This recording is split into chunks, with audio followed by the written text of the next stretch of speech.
Bem-vindos, é uma alegria ter a nossa comunidade reunida para esse momento. Esse é um momento de culto e adoração. Muitas vezes nós não entendemos o que é isso exatamente, e é importante lembrar que se o poeta contemporâneo nos diz que para falar com Deus é preciso rastejar ou estar em situações específicas de extrema humilhação ou extremo êxtase. Se no passado histórico a presença de Deus era sentida no santo templo com temor e tremor, e haviam sacrifícios e ritos que eram necessários antes que alguém se aproximasse da santidade de Deus. Porque Jesus Cristo venceu a morte e ressuscitou. Hoje nós nos aproximamos em culto solene de adoração que é alegre, que é um fardo fácil e agradável, legado por Jesus Cristo, porque Ele pagou o preço, Ele pagou a penalidade. Então o convite que Ele faz é um convite aberto, que juntemos os corações e neste momento busquemos o nosso Senhor Deus em adoração e culto. No preparo do coração para ouvir a própria palavra dEle. Esse é um momento no qual o nosso foco está em receber, estender mãos vazias de fé para receber aquilo que Deus graciosamente nos dá. Então, meu primeiro convite nessa manhã é que você curve a sua fronte e silenciosamente busque a Deus, num espírito de gratidão pelo acesso que Ele dá, mas pedindo também que pela ação do Espírito Santo dele, Ele prepare os nossos corações para esse momento de adoração comunitária e coletiva. Celebrando e dando graças a Deus pelos 67 anos da nossa universidade e fazendo isso ao mesmo tempo em que expressamos a alegria e gratidão que temos porque Jesus Cristo ressuscitou. E somos lembrados disso quando a Páscoa é inclusa em nosso calendário. De cabeças abaixadas, nós oramos juntos até que sejamos interrompidos para a leitura da palavra. Eu convido a todos para se colocarem em pé e lermos juntos o que está no nosso programa de culto. O texto que está em Filipenses 4, 6 a 7, você tem a opção no programa ou no seu aplicativo, na sua própria Bíblia. Eu lerei o versículo inicial, a primeira parte do versículo, e a congregação responderá lendo a parte seguinte. Em reverência à palavra de Deus, vamos de pé então ouvir o texto e participar da leitura na segunda parte. Não andeis ansiosos de coisa alguma. Em tudo, porém, sejam conhecidos diante de Deus as vossas petições, pela oração e pela súplica, com ações de graças. A congregação. E a paz de Deus, que excede todo o entendimento, guardará o vosso coração e a vossa mente em Cristo Jesus. Amém. Que o Senhor acrescente a sua bênção ao texto lido. Vamos louvar a Deus ouvindo o coral. Assentemos.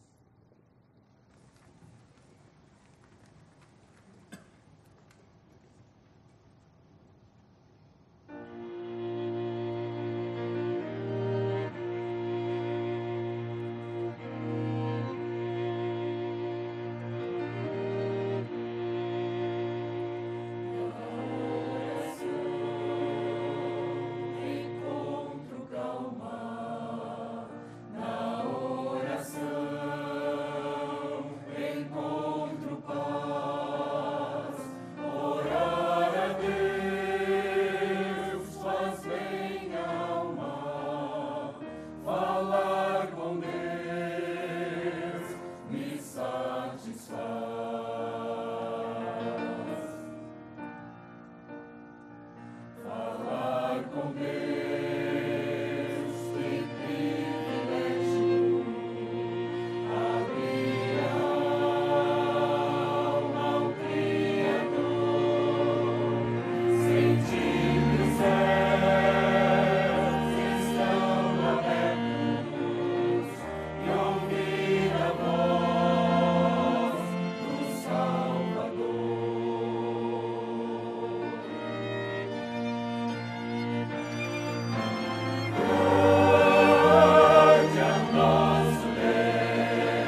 Oremos. Santo e eterno Deus, Pai amado, Deus da graça e da misericórdia, nós te agradecemos porque o Senhor nos trouxe aqui esta manhã para que pudéssemos estar realizando mais um culto de louvor e de adoração ao único Deus verdadeiro que existe. Nós humildemente invocamos a tua presença, Senhor, e esteja aqui conosco para que possamos realizar este culto e que ele chegue até o teu trono de graça como um aroma suave. Nós também, humildemente, Senhor, invocamos que a tua presença esteja conosco a cada um dos dias da nossa vida e que possamos caminhar de acordo com a tua vontade. Tudo aquilo que pensemos ou façamos, seja para a tua honra e para a tua glória. Que o Senhor nos ajude, possamos caminhar e nos aproximarmos cada vez mais de Jesus, no nome de quem nós oramos e agradecemos. Amém. Nós faremos a leitura responsiva, se encontra em Salmos 105, de 1 a 4. Eu falei a leitura da primeira parte e a congregação da segunda.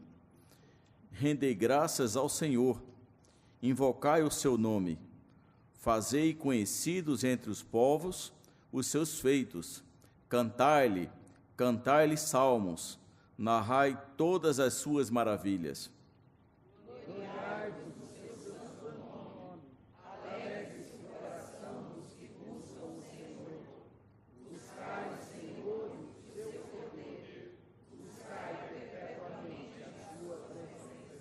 Amém. Curvemos as nossas frontes em oração de confissão. Senhor Deus, nosso Pai eterno, nosso Pai amado que está nos céus, nós estamos aqui, Senhor, em espírito de adoração e de gratidão ao Teu nome por todos os Teus feitos na vida dessa instituição, como na vida, Senhor, das nossas famílias, dos nossos corações. Nós agradecemos que Tu tens sido um Deus maravilhoso, mas reconhecemos também que Tu és um Deus santo, Pai, um Deus puro e que exige de nós também uma vida de santidade e que ela seja adequada à Tua própria santa vontade. E nós sabemos, Senhor, que muitas vezes, por pensamentos, por omissões, por palavras, por ações, nós temos desagradado a Tua santa pessoa, Pai. E nós nessa hora chegamos aos Teus pés, humildemente, confiados no nome do Senhor Jesus Cristo e na intercessão do Teu Santo Espírito, para que Tu venha, Senhor, perdoar os nossos pecados. E não somente isso também, Tu venha nos encher com a Tua pessoa, Senhor, para transformar o nosso ser a cada dia, a cada manhã, para que assim nós agrademos a Ti. Fica conosco, Senhor, nos enche de alegria e de paz, em nome do Senhor Jesus Cristo. Amém. Um dos textos mais significativos para o período que vamos vivenciar nesse final de semana, a Páscoa, está transcrito aí também no nosso boletim, assentados como estamos, mas com reverência à palavra de Deus. Nós leremos não alternadamente, mas sim em uníssono o texto de Isaías 53, versículos 5 a 7. Os irmãos podemos todos ler juntos a uma só voz o que nós faremos agora. Leiamos. Mas ele foi traspassado pelas nossas transgressões e moído pelas nossas iniquidades. O castigo que nos traz a paz estava sobre ele, e pelas suas pisaduras fomos sarados. Todos nós andávamos desgarrados como ovelhas, cada um deslizava pelo caminho, mas o Senhor fez cair sobre eles a iniquidade de nós todos. Ele foi oprimido e humilhado, mas não abriu a boca. Como cordeiro foi levado ao matadouro, e como ovelha muda perante os seus tosqueadores, ele não abriu a boca. Que o Senhor acrescente a sua bênção ao texto lido e que sirva de edificação para todos nós.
Senhor Deus, Criador do universo, aquele que é eternamente a base do ser, de todo o ser, o ambiente e o verdadeiro pano de fundo de toda a existência. Aquele que transcende e contém todas as coisas. Mas aquele que se mostra bem próximo de nós, em pacto, em aliança, na própria encarnação. E, sobretudo, no sacrifício cabal pelos nossos pecados. E mais ainda, Senhor, aquele que ressurgiu em glória, derrotando a morte. Nós somos gratos, Senhor. E essa gratidão se estende e nós expressamos nesse instante em relação à instituição, que cremos ser um braço missionário da tua obra. Obrigado pela existência do Mackenzie e de forma específica pela Universidade Presbiteriana Mackenzie, que celebra aqui não apenas o seu aniversário, mas a contagem dos anos a teu serviço, Senhor. Confessamos que nem sempre tivemos a clareza de missão, mas o Senhor conduziu todos os passos. Confessamos que os erros que porventura ocorreram e podem ocorrer são nossos, estamos aprendendo a caminhar na tua presença, mas celebramos porque a despeito de todos esses, o Senhor tem feito grandes coisas por intermédio dessa instituição. E tem nos permitido abençoar nossos alunos, abençoarmos uns aos outros como colaboradores, como companheiros de luta, como professores e professoras. Mas, sobretudo, Senhor, temos abençoado esta nação. Permite-nos continuar cumprindo essa missão. E faz com que isso seja feito de modo a trazer-nos o gozo e a alegria, o senso de realização. Porque almejamos, sobretudo, a tua glória, mas sabemos que a nossa plenitude de satisfação vem exatamente de buscarmos a tua glória. Essas coisas nós oramos em agradecimento profundo e em petição por Jesus Cristo. Amém.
Santo, Santo, Santo,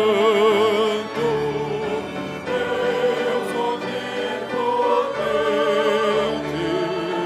tuas obras louvam, teu nome com fervor. Santo, Santo, Santo, justo e compassivo, és Deus triunfante, seu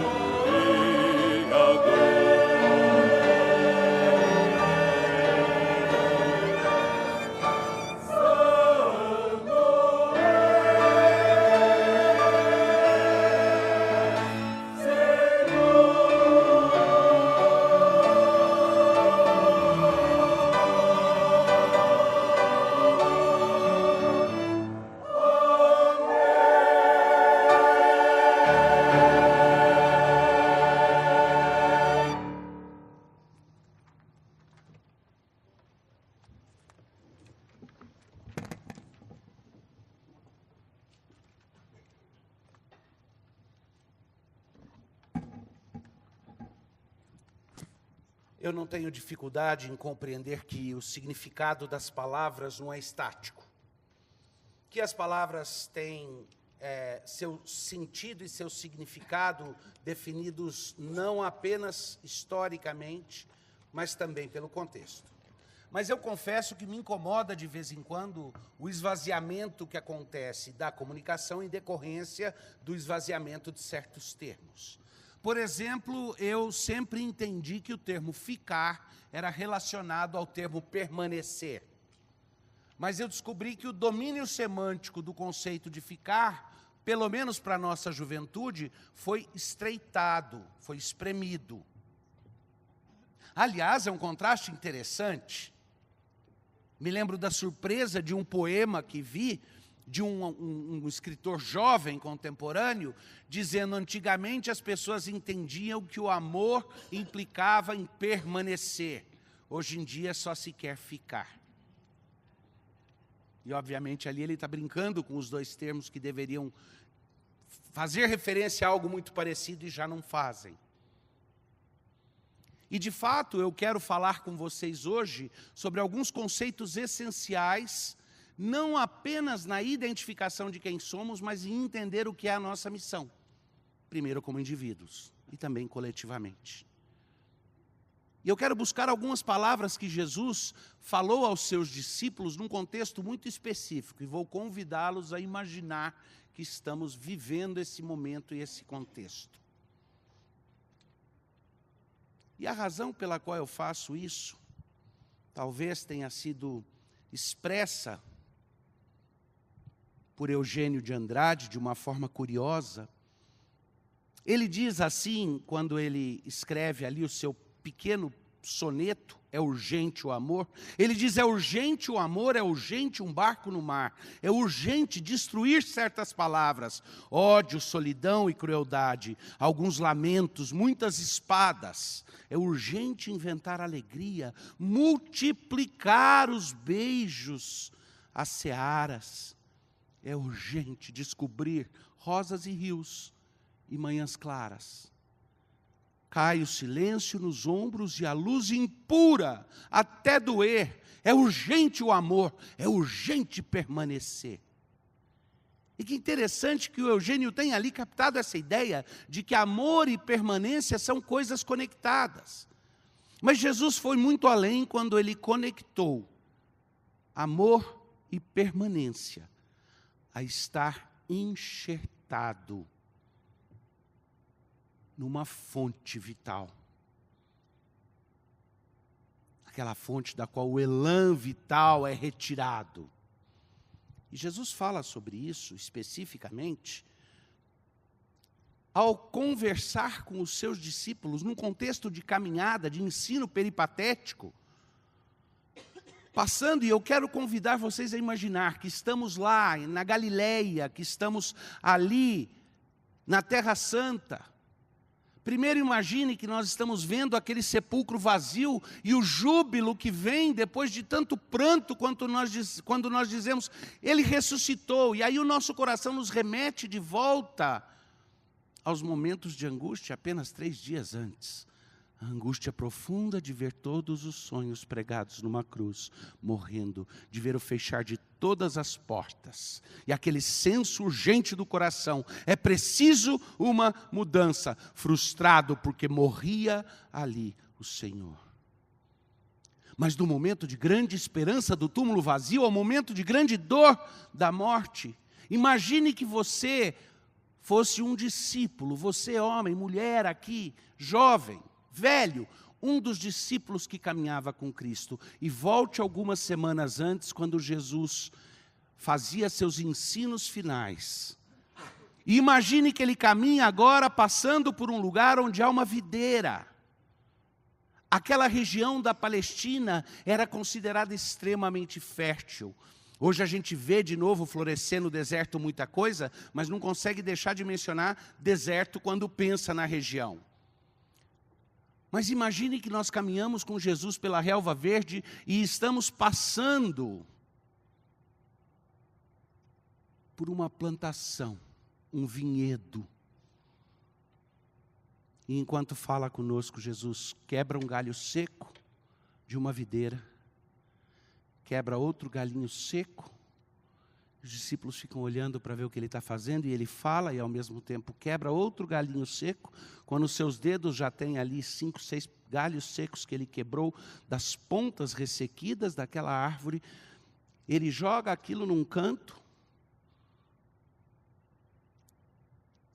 e ele olha para os seus discípulos, e ele olha para nós. E enquanto ele olha, ele estende a sua mão e agora ele toca um galho que tem ali aquele cacho lindo, maravilhoso de uva. E delicadamente segurando o cacho e o galho, verdinho, verdinho, ele começa a falar para os discípulos e ele diz assim, João capítulo 15, versículo 1. Eu sou a videira verdadeira. Meu pai é o agricultor. Todo ramo que está em mim, mas não dá fruto, ele corta. Mas o ramo que dá fruto, esse ele limpa, para que produza mais fruto ainda. Agora vós já estáis limpos, pela própria palavra que eu vos tenho dito. Permaneçam então em mim, e eu permanecerei em vocês. Como não pode o ramo produzir fruto de si mesmo, se não permanecer na videira, assim também vós não o podeis dar, se não permanecerdes em mim. Eu sou a videira verdadeira, vós os ramos, quem permanece em mim e eu nele, esse dá muito fruto. Porque sem mim, nada podeis fazer. Se alguém não permanecer em mim, será lançado fora, à semelhança do raminho seco. Secará e o apanham, lançam no fogo e queimam. Mas se permanecerdes em mim, e as minhas palavras permanecerem em vós, então pedireis o que quiserdes, e vos será feito. Porque nisso é glorificado o meu Pai, em que vós deis fruto, muito fruto, e assim vos tornareis meus discípulos. Como o Pai me amou, também eu vos amei. Permanecei no meu amor.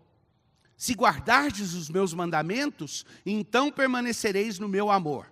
Assim como também eu tenho guardado os mandamentos do meu Pai, e no seu amor é que permaneço.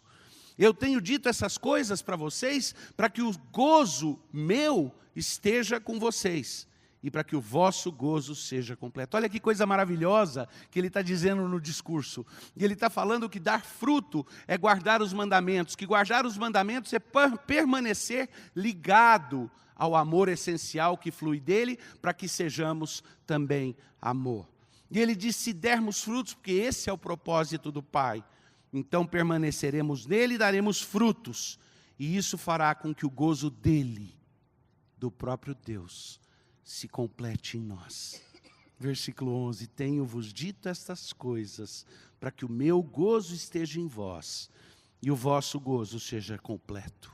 E o meu mandamento é esse, que ameis uns aos outros, assim como eu vos amei. Ninguém tem maior amor do que este, de dar a alguém a própria vida em favor dos seus amigos. Vós sois meus amigos se fazeis aquilo que eu vos mando.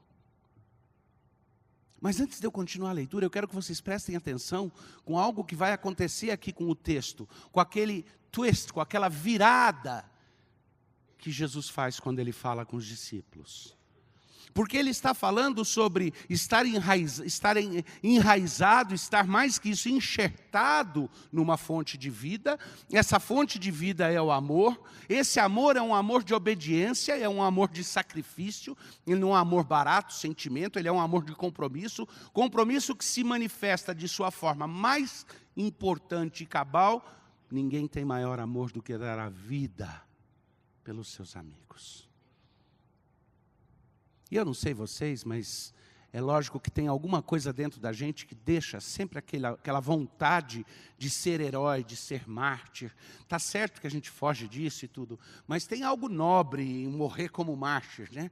E eu tenho certeza que vários de vocês aqui dariam a vida pela pátria numa situação de guerra, que se tivesse uma bomba para explodir aqui dentro e ela pudesse matar todo mundo, mas alguém que se lançasse sobre ela pudesse impedir que ela machucasse muita gente, teriam vários heróis aqui que topariam até pular em cima daquela bomba, porque ninguém tem maior amor do que dar a vida pelos seus amigos. É algo que faz sentido para a gente quando a gente fala dos atos heróicos singulares, que passam rápido. Jesus não morreu na cruz em alguns minutos porque ele pulou em cima de uma bomba que estava para explodir. E quando ele fala de dar a vida pelos amigos, ninguém tem maior amor que isso, ele está falando de dar a vida a cada dia. De dar a vida e dar de novo.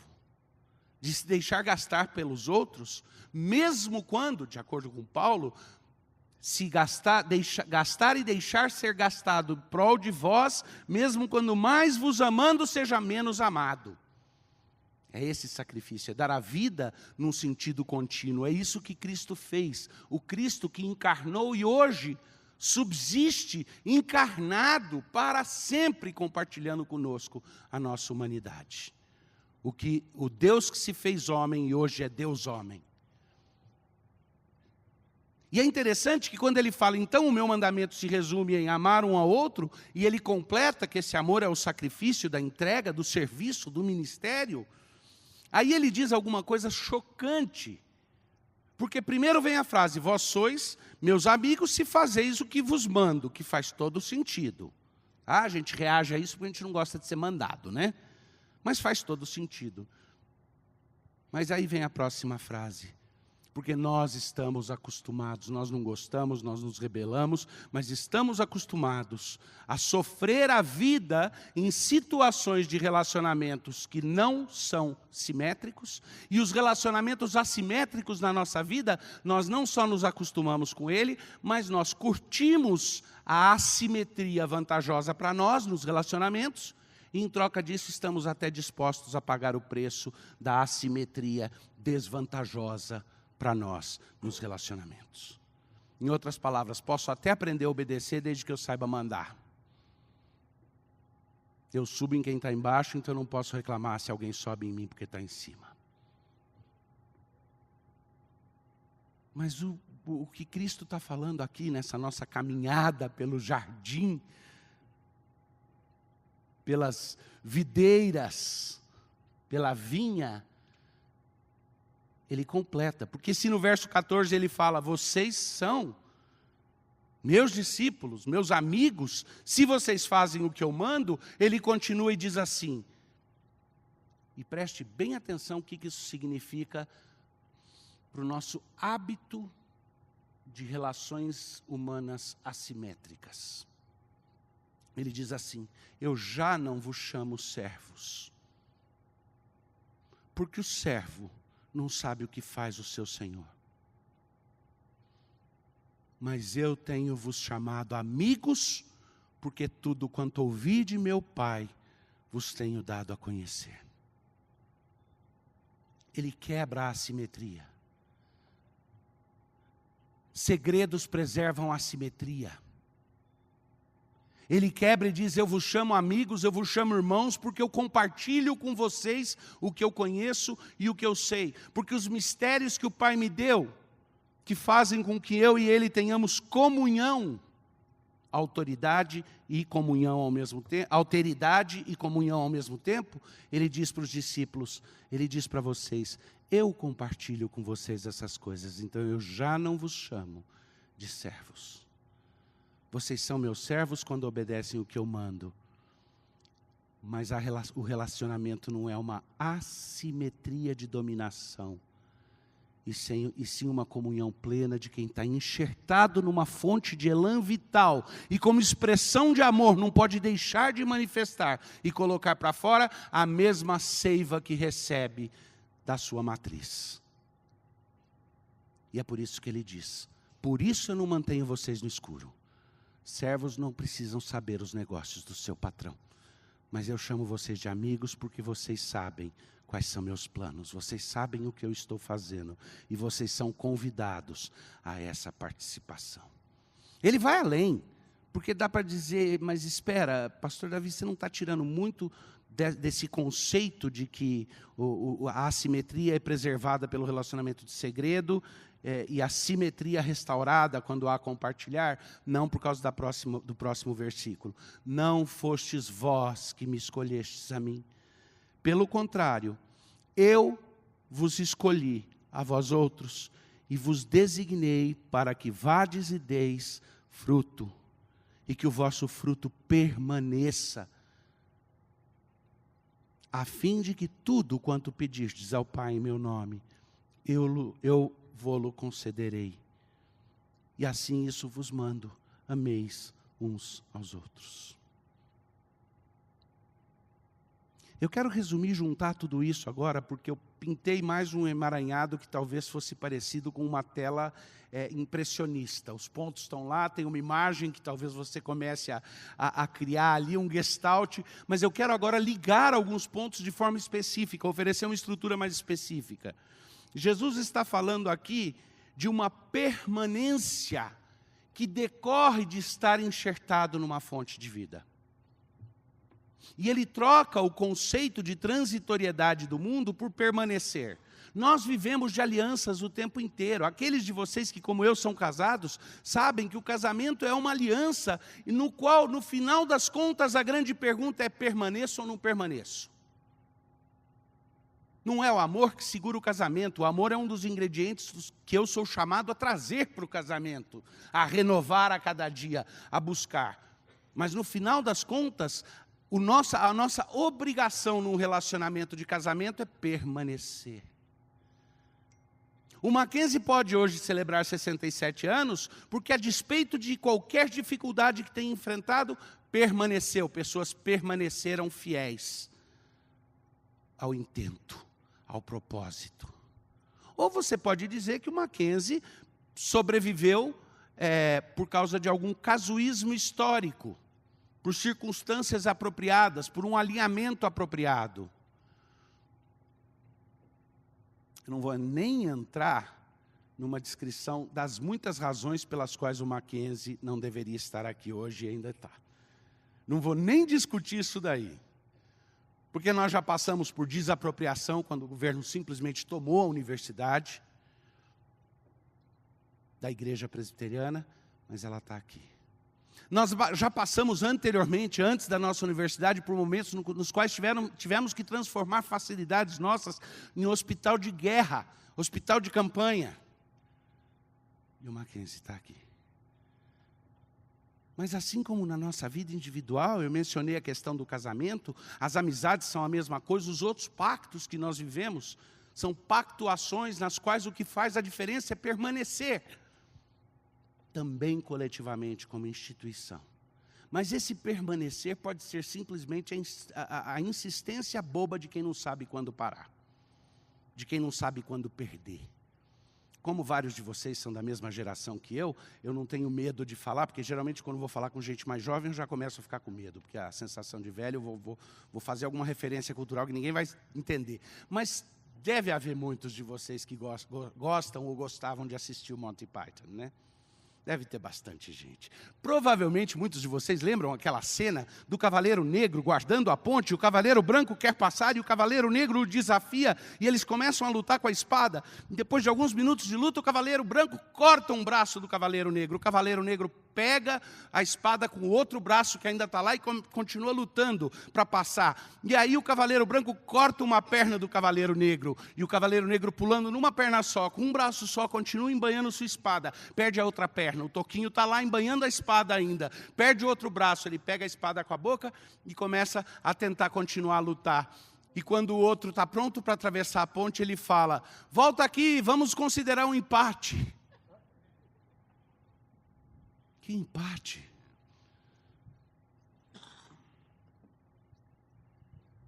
Nós temos permanecido somente porque Deus tem sido gracioso.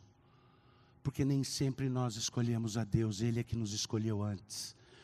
Mas temos permanecido como instituição e permaneceremos. E enquanto estivermos buscando o nosso elan vital na fonte verdadeira. Enquanto formos uma instituição que se entende missional, que entende que o seu propósito de existir não é casuístico. O seu propósito de existir é uma missão graciosa e abençoadora de dar a vida individualmente e institucionalmente em prol de outros, de investir o nosso tempo, nossos esforços e nossos talentos no intento de abençoar outros e de fazê-lo de uma forma onde até aqueles que não creem e não compartilham do relacionamento espiritual, como nós compreendemos pela palavra de Deus, ainda assim são convidados a participar como co-beligerantes nesse projeto missional de abençoar as pessoas, os nossos alunos, a nossa nação, de enriquecermos as suas almas, de ir além daquela educar cidadãos e educar pessoas que sejam plenas. Essa missão e nesse intuito, se buscarmos o nosso elan vital, se a nossa fonte, se estivermos enxertados na fonte de vida, nosso gozo será completo. Teremos verdadeira alegria. E isso é verdade para cada um de nós como indivíduo. Permanecer. Mas permanecer enxertados na fonte correta, na fonte certa. Não permanecer no erro como tolos. E ao final, já todos estraçalhados como a personagem cômica do Monty Python, ainda dissermos, que tal considerar um empate? Não. Permanecermos naquele que nos diz, meu propósito é que vocês deem frutos. Permanência, amor. E aí eu concluo dizendo, afinal de contas não é isso? O que você quer da vida? No começo a gente tem planos de vida onde coisas que no final das contas são meios se tornam para nós objetivos. Eu quero, por exemplo, eu quero estudar e eu quero me tornar um excelente professor. Sim, mas isso é um meio. A pergunta é, para quê? Não, porque daí eu vou poder me realizar profissionalmente. Para quê? É lógico, até um certo momento da vida, a gente chega a ser tolinho o suficiente para dizer, porque daí eu posso dar uma boa escola para os meus filhos, porque daí meus filhos podem ser bons profissionais, e dar uma boa escola para os filhos dele, para serem bons profissionais. E aí, a gente vai ter que dizer para alguém, pelo amor de Deus, me salva da roda viva. Mas, chega um momento na vida, a gente olha e fala, o que é que eu mais queria? E se você é como eu, e já que eu usei casamento como metáfora, né? Ninguém é obrigado a ter filhos no casamento. Não é uma obrigação. Mas existe um sentido no qual, para muitas pessoas casadas, há uma realização e uma completude do amor quando ele se manifesta em nova vida. Certo? Pois permanecer ligado à videira, à verdadeira fonte de vida. Permanecer no amor é aquilo que nos leva ao anseio profundo de sermos frutíferos. E se você me perguntar, Davi, o que você quer da vida hoje? Acho que a resposta mais honesta seria, eu quero dar frutos. Frutos que permaneçam.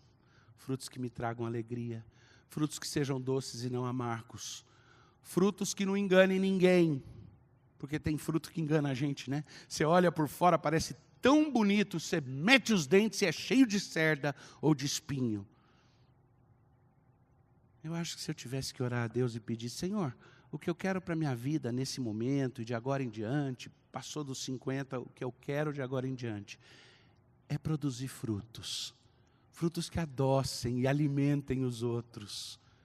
Frutos que não enganem, que sejam idôneos, que não pareçam diferente do que eles são de fato. Aquele fruto bom que a aparência e o gosto não destoam. Às vezes até surpreendem, mas não destoam completamente. Porque os frutos são aquilo que eu posso legar para a posteridade. Não tive a oportunidade e nunca fui chamado para dar a minha vida em prol dos outros, no sentido de entregar o meu sopro vital e deixar esse corpo. Fui chamado para entregar a minha vida em outros sentidos. Mas vocês também. O que a gente diz no final? Se você não conhece a videira, querida, querido, a gente não está falando de religião, a gente está falando de conhecer a fonte de vida, a fonte de significado existencial. A única coisa, a única pessoa, o único ser que, sendo o próprio Deus, diz: o meu propósito é que você produza muito fruto e o meu gozo se complete em você. Você quer coisa mais bonita que isso? O Deus que dá a própria vida pelas suas criaturas. Não só na cruz, mas em todas as suas intenções. Mas se você conhece a Ele, celebra isso, lembra o impacto que tem e acorda desse sono que muitas vezes nós vivemos. Agora, caso você conheça Jesus Cristo ou não, se essas palavras tocam o seu coração, esse é o desafio para nós como instituição. Que o Mackenzie continue outros 67 anos, outros 100 anos, mas que o Mackenzie produza frutos, frutos verdadeiros, e que ele nunca esqueça que ele precisa estar enxertado na própria fonte de vida. Que Deus nos abençoe.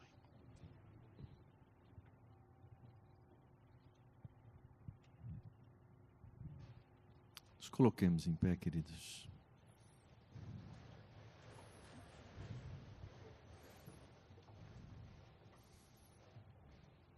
Deus bendito, nós nos apresentamos hoje aqui na Tua presença como comunidade e instituição, certos, ó Pai, de que devemos agradecer-te, reconhecedores, ó Deus, da tua graça, sabedores e tendo sido aqueles que vislumbraram ao longo do tempo a tua fidelidade. Agradecidos, ó Deus, por tamanha misericórdia, por saber que o Senhor é bom, por saber que o Senhor não retira essa misericórdia de sobre aqueles que são os teus filhos. Nos apresentamos aqui, ó Deus, nessa manhã, sabedores de que se permanecemos, é porque o Senhor permaneceu e não nos deixou. Que se há vida, e que se ainda há propósito, e que se ainda vemos resultado, é porque o Senhor sempre foi fiel. Porque ao longo dos anos, o Senhor não deixou de cuidar da videira.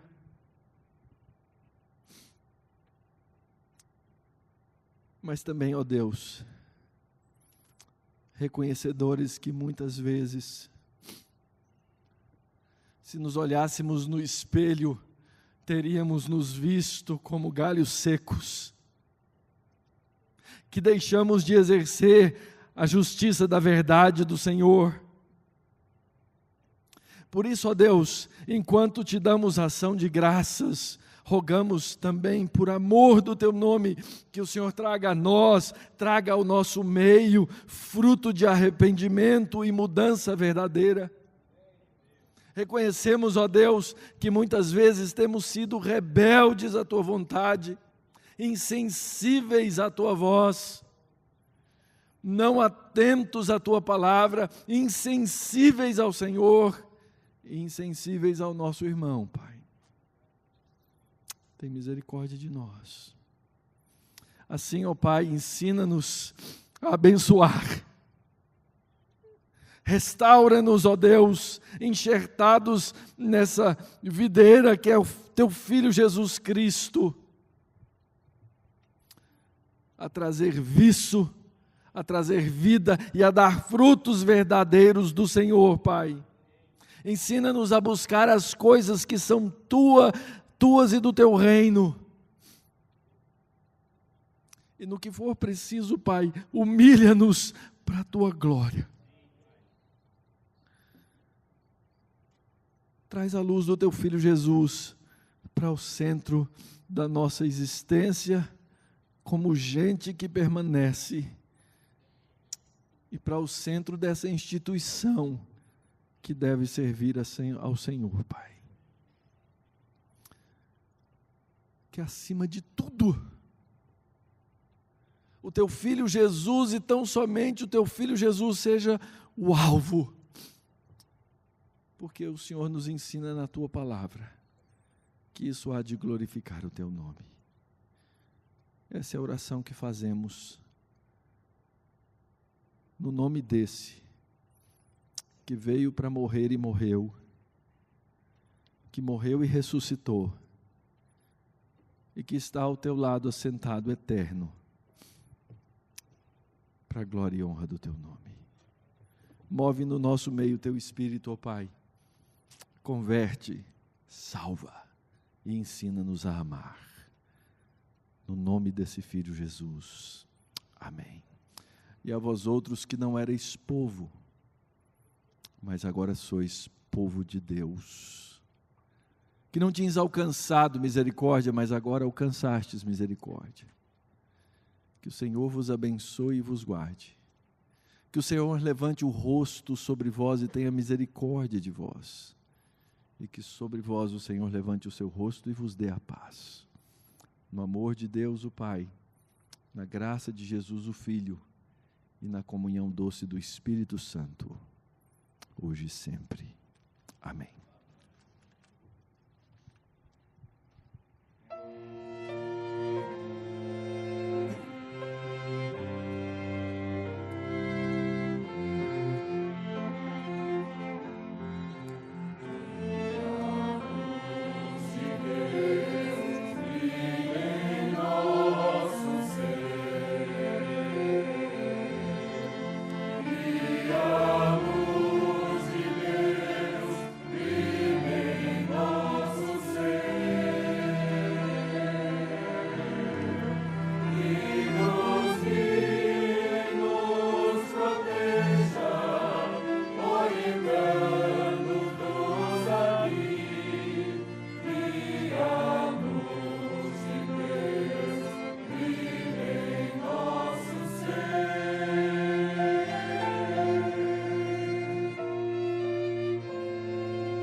pós-lúdio ao fundo, eu quero registrar a gratidão pela presença de cada um aqui, a disponibilidade do seu tempo precioso para juntos agradecermos a Deus, momento tão significativo na vida da Universidade Presbiteriana Mackenzie.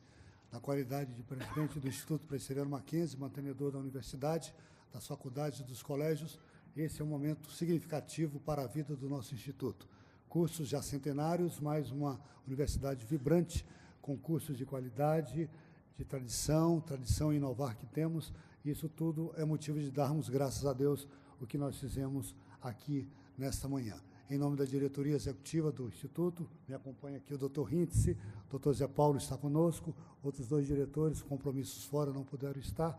Eu quero registrar o contentamento pela vida, pela existência da nossa querida Universidade Presbiteriana Mackenzie. Registro a presença do nosso conselheiro presbítero Herrera, membro do Conselho Deliberativo do Instituto Presbiteriano Mackenzie.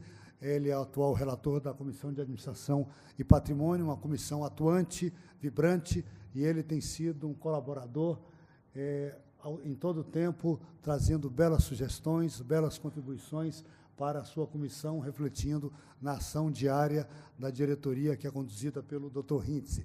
Ao Dr. Herrera, nosso conselheiro, irmão, amigo, presbítero, nossa gratidão a Deus, que Deus abençoe a sua vida, e agradecendo também esse belíssimo coral, na pessoa da sua regente, e aos músicos presentes, que muito estiveram aqui nessa manhã, abrilhantando este culto de louvor e adoração a Deus, a nossa gratidão, que o talento de cada um seja exercido sempre para a glorificação e exaltação do nome de Deus. O nosso reitor não está presente, o nosso vice-reitor está presente, apresentando, a ele darei a palavra final antes do pós-lúdio.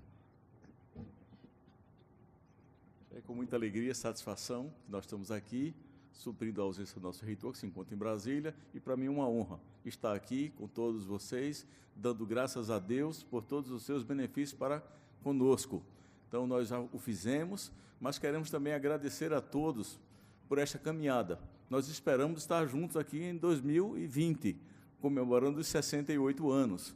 E é muito importante, então, agradecer ao trabalho que os pró-reitores, os diretores de unidades, coordenadores, professores, agradecer pela dedicação, pelo empenho, pela alegria, pujança, como tem realizado o seu trabalho. Agradeço também aos nossos funcionários, agradecemos também a todos aqueles que, como disse o nosso presidente, representam o Instituto Presbiteriano Mackenzie, que tem apoiado a universidade nas suas ações. Então, a nossa palavra de gratidão, de alegria, de manifestação, porque nós temos caminhado em paz, temos conseguido nos desenvolver, existem muitos desafios pela frente e esse espírito de reflexão, de renovação, ele está presente, e aí nós convocamos a todos para renovar esse ânimo, esse desejo de continuar numa luta e numa luta vitoriosa nesses próximos anos que se avizinham. Muito obrigado, então, pela presença, pela colaboração, pelo coro também, que muito traz a alegria ao nosso coração. Hoje à noite nós teremos também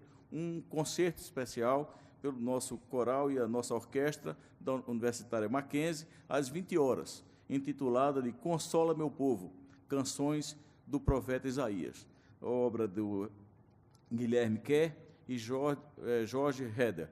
Então, todos estão convidados, né, para estar aqui, para ouvir essa belíssima peça às 20 horas.